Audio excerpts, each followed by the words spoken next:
आम आदमी पार्टी के सरबराह व साबिका चीफ मिनिस्टर दिल्ली अरविंद केजरीवाल को शिकस्त का सामना। दिल्ली असेंबली इलेक्शन में आम आदमी पार्टी के सरबराह अरविंद केजरीवाल को हार का सामना करना पड़ा, जो नई दिल्ली असेंबली हलके से मुकाबला किया था। इन्हें बीजेपी के उम्मीदवार परवेश वर्मा ने हरा दिया, जो इससे पहले 2 बार रुकन पार्लियामेंट एमपी रह चुके हैं और पिछले लोकसभा इलेक्शन में हिस्सा लेने से रुक गए थे। अरविंद केजरीवाल तकरीबन 1200 वोटों से पीछे रह गए, जबकि कांग्रेस के उम्मीदवार संदीप तीसरे नंबर पर रहे। इस नतीजे के बाद कांग्रेस और आम आदमी पार्टी के दरमियान इख्तलाफात पर फिर से बहस छिड़ सकती है, क्योंकि दोनों पार्टियां इंडिया इत्तेहाद अपोजिशन इत्तेहाद का हिस्सा है। अगर ये दोनों पार्टियां इत्तेहाद में होती तो शायद नताइज मुख्तलिफ होते।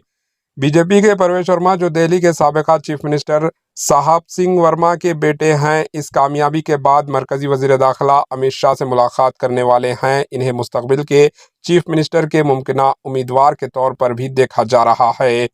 अरविंद केजरीवाल 2013 से इस नशस्त पर जीत रहे थे, जब इन्होंने कांग्रेस के सीनियर रहनुमा और इस वक्त के वजीर आला शीला दीक्षित के शिकस्त दी थी। इनकी जीत ने आम आदमी पार्टी की दिल्ली में 10 साला इक़्तिदार की राह हमवार की थी।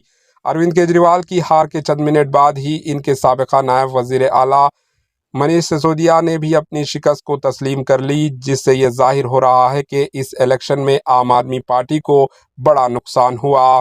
तीसरी बार चीफ मिनिस्टर बनने के लिए मैदान में उतरे अरविंद केजरीवाल, इनकी पार्टी को इस बार बुरी तरह शिकस्त का सामना है।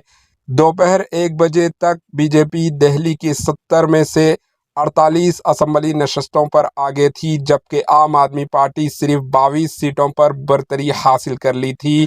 अरविंद केजरीवाल की शिकस्त को आम आदमी पार्टी ने जवाल के तौर पर देखा जा रहा है, ख़ास तौर पर इसलिए कि पार्टी के 3 बड़े कायदीन केजरीवाल और मनीष सिसोदिया, जो दिल्ली के शराब पॉलिसी में करप्शन के इल्ज़ाम में जेल में हैं, हार चुके हैं, और तीसरे सीनियर लीडर चीफ मिनिस्टर आतिशी भी पीछे चल रही है।